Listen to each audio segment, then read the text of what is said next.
Welcome back to Politics Tonight, and now to our interview with the second guest of the day. I am joined by an economist, Kayode Oyedeji, for more discussion on the issue. Thank you very much for joining us tonight, Mr. Oyedeji. Thank you very much for having me. Yeah. So let's begin with the Naira redesign policy. Do you think we achieved anything meaningful in the end? But it's still a very funny situation.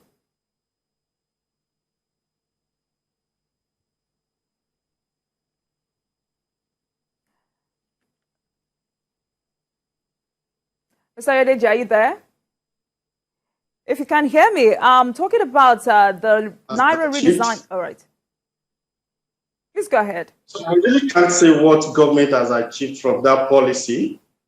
And those who implemented that policy have not come out to tell us this is what achieved.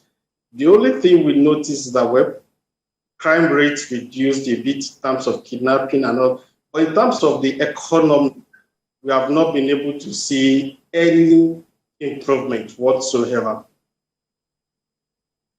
All right, so there is so much talk about an imminent subsidy removal. For you, do we have an option? Pardon? There is an imminent threat around, what's it called, imminent subsidy removal. Do we have an option? Oh, yes. The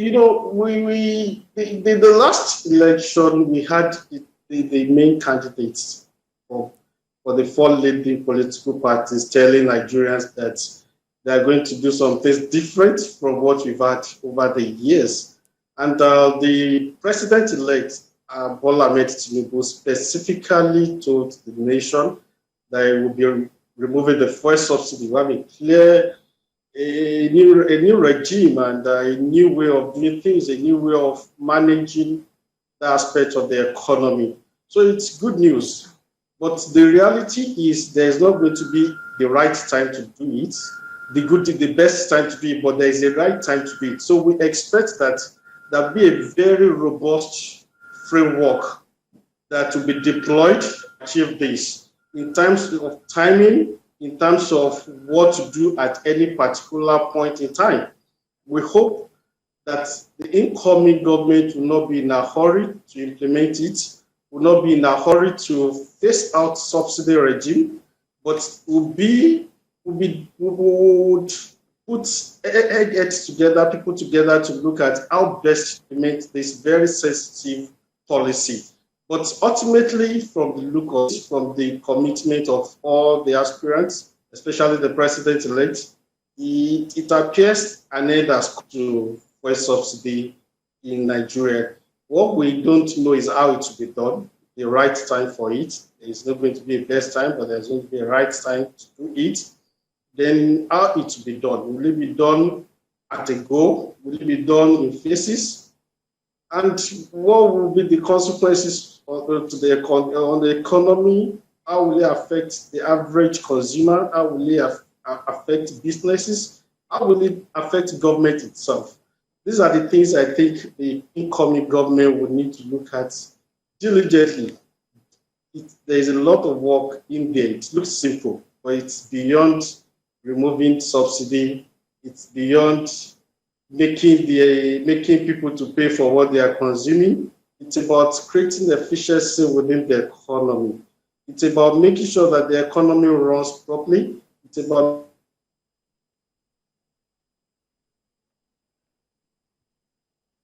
I was speaking with Mr. Kayode Oyedeji, an economist who will be shedding more light on subsidy removal and debt burden challenges before the next administration. Mr. Oyedeji, are you there?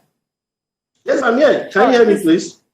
Yes. So just like I asked my first guest, Dr. Muda Yusuf, Labour is already issuing threats and trying to discourage the removal. What do you think will happen ultimately? Well, this is one battle that Labour will not be able to win. The only way for Labour to make progress in this is to approach it with an open mind, bring up their opposition to the table. It's not going to be a one-way discussion. It's not going to be a one-way No party is able to impose anything on the system, not even government. What we get is proper engagement from both sides, proper engagement, robust engagement to develop a policy framework that will be okay for labor, that will be okay for consumers. But I don't see labor being successful in stopping this. It seems to be an idea whose time has come. The level of inefficiency with the subsidy regime is unacceptable. No government, no economy would tolerate that. No economy will be able to survive with that. So the time has come for government, the time has come for labor itself to be honest and make sure that they do something different this time. And that has to be how it will be gradually, there will be a gradual end to subsidy regime. All right, so let's talk about other issues now. What should Nigeria do to boost private sector development and competitiveness in the next administration? Well, the new government has its work cut off. It's coming at a time when we've had what will probably pass, arguably the worst economic time since the end of the Civil War or since this democratic dispute came into being. So this government has a lot of work to do.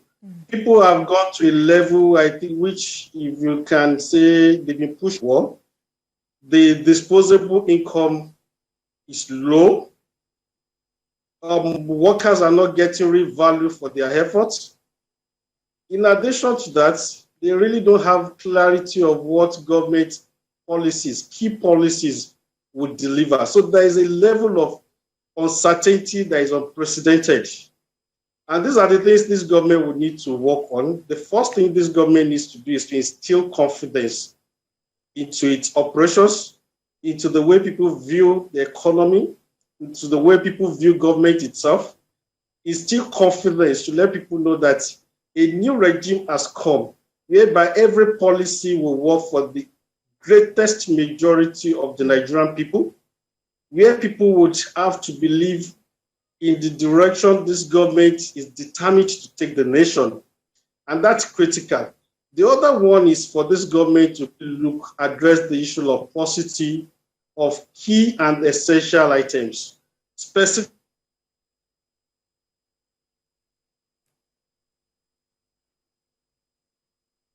So Oyedeji, are you there?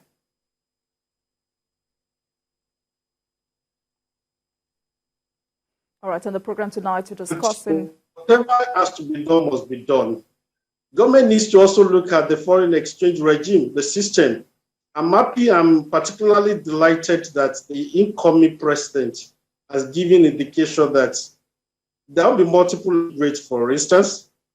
That means he's going to work with the monetary authorities to make sure that we have what it used to be, probably a single exchange that investors, the financial sector, the consumers, all of them can relate to it and they can form the basis of their planning.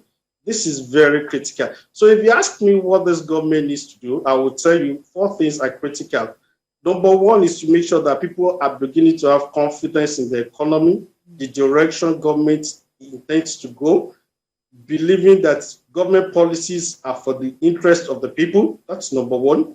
Number 2 is to make sure that there is efficiency within the system. This is a long one, but it has to start immediately. Efficiency in terms of government business, efficiency in terms of revenue collection, so that the economy doesn't collapse or government itself doesn't get into serious crisis. Efficiency in terms of delivery of basic amenity, basic services to the people. You see, when people talk about fuel subsidy removal, for instance, the major component of the issues in contention, they're actually about inefficiency within the system. If you have inefficiency within the system, there will be free interplay of market forces. And when you have free interplay of market forces, every economic agent can strive, can do its best, and get adequately and properly rewarded. But when you don't have efficiency within the economy, you have rent taking. And when you have rent taking, you are likely to have income inequality and all the likes. That means you have a tiny majority of players within the economy getting more rewarded than the effort they are putting. And that happens at the instance of other economic agents, probably people who are working not day and night, but they are hardly able to meet ends meet. People working almost round the clock, but they are able to fund education because public education has collapsed. Not because the little they have should not be able to guarantee something decent, but they are unable to have decent education because public education has collapsed. So these are the things which I think government will now begin to pick one by one. How do we instill efficiency into the system? You look at the revenue collection system, for instance, what we get from the port is far from what we should get. If you look at the border policy, for instance, which is also related to the issue of fuel subsidy, you discover that our border policy is not effective. How do we make it to be efficient? How come when we pump money into petroleum subsidy, it gets spirited into our neighboring countries? These are the issues which government must begin to look at. How come the civil service is not as efficient as the private sector?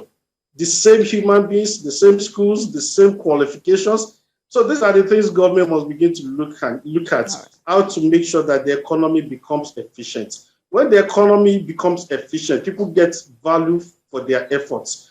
People get services at reasonable cost, and they're able to pay for it. So if in the case of subsidy, for instance, you come to a conclusion which seems to be inevitable, that people must pay more for fuel, for instance, people are able to pay because the economy is working at a very good level, at its optimum level. We won't get to that point immediately because it's not an event, it's a process. So we will expect the incoming government to begin to put these processes into place. That's number two. Number three, which I think this government must focus on, is the productivity of essential items. We've had policies that favor, in the past, that favor producers at the expense of consumers. We've had some industries where they produce essential items, they run as oligopoly, and they are not exposed to competition because the market is protected for them. The benefits are not getting to consumers. The benefits are terminating at the level of production. So I'll give you an instance.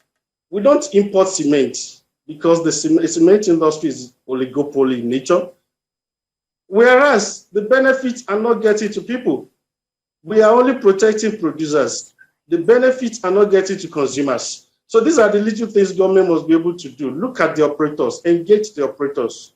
If you are unable to get this benefit down to consumers, then you are making it inevitable for government to open up that sector again to foreign competition, which is not what anybody wants, but which will also become the only option which government can work with. Give you another instance, we are not producing enough food. Starvation can't be an option. When you have a hungry population, you have a very hungry population too. So government must begin to look at how we were doing things before this current government came into being. How do we make sure that we have sufficient food, sufficient drugs, in a way that it will not dramatically or adversely affect the balance position of the country? Why do you have so many items below the line in Nigeria, below regulation or outside regulation? Government can't, a lot of things come into Nigeria, government does not even know how they come into Nigeria. How do you bring those things within regulation? How do you make sure that 80% of rice consumed in Nigeria doesn't escape the scrutiny, the regulation of government or government agencies who should collect fees, who should make sure the quality is always what it should be? So these are the things we need to look at. Creating efficiency within the system, bridging the gap between demand and supply of essential items, and they are not difficult. Sadly, we're running out of time, but quickly in 30 seconds, what are the most pressing infrastructure needs that the next elected president of Nigeria must address? In 30 seconds. So come again, please. What are the most pressing infrastructure needs that the next elected president must address? Well, the current government has done quite fairly well in terms of infrastructure, road, and all the stuff. What I think this government needs to do now is to be able to unlock the potentials in the economy in such a way that the little investment in infrastructure will add value, which we have had in the last eight years or about, will add real value. And that means that we have to go back to the issue of efficiency within the system, the regulatory system, making sure they are working, making sure that everyone gets real value for his or her efforts. And of course, the railway system, the road transport, the transportation system, you have to sustain the tempo in that sector. All right.